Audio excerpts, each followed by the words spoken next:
কালকে প্রতিবাদ কর্মসূচি ঘোষণা করেছেন অনেক সংগঠন। আপনারা প্রতিবাদ করুন। এই দেশকে আমরা আবার বেহাত হতে দিতে পারি না।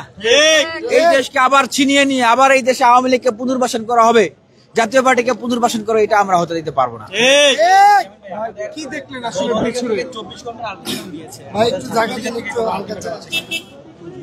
দেখেন, যে আলটিমেটাম দেওয়া হয়েছে এইটাই আলটিমেটাম। আর আপনারা ইতিমধ্যে দেখেছেন যে অনেক রাজনৈতিক দল, ছাত্র সংগঠন তারা প্রতিবাদ জানিয়েছে। তবে আমরা একটা জিনিস অ্যাড্রেস করতে চাই যে বাংলাদেশ জামাতে ইসলামীর একটা বিবৃতি দিয়েছে, সেখানে দেখা গেল বলাছে যে জাতীয় পার্টি তারা হামলা করেছে। আমি জানি না ওনারা এই বিবৃতিটা যদি সঠিক হয় ওনারা কিভাবে এই কথাটা লিখলেন। সেখানে তো স্পষ্ট দেখা যাচ্ছে যে নুরুল হক নুরের উপরে সেখানে সেনাবাহিনী, পুলিশ, মানে যৌথ বাহিনী তারা সেখানে হামলা করতেছে। অভ্যুত্থান পরবর্তী বাংলাদেশে এটা তো সহ্য করার মতো না।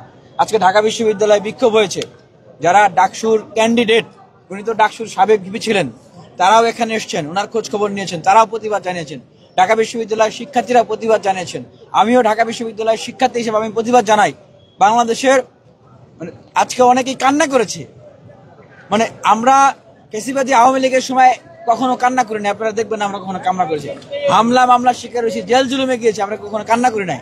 আমাদের চোখে ছিল অগ্নিস্ফুলিঙ্গ, দাবানল। কিন্তু আজকে কেন কান্না জানেন?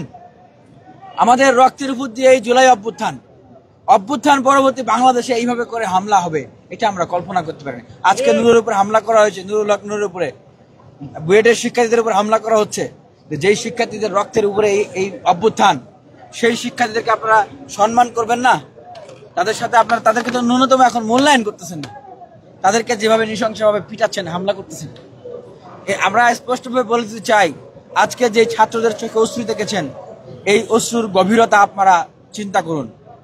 এই অশ্রুর গভীরতা, মর্মার্থ যদি আপনারা চিন্তা করতে না পারেন, সেনাবাহিনী যে বিজ্ঞপ্তি দিয়েছে, ওনারা যদি এই তরুণদের, এই দেশের মানুষের এই অশ্রুর গভীরতা যদি ওনারা চিন্তা করতে, ওনারা যদি হিসাব করতে ভুল করে, আমরা মনে করব যে এই বাংলাদেশের জন্য এইটা আসলে মানে সুখকর ভালো কোনো কিছু হবে না।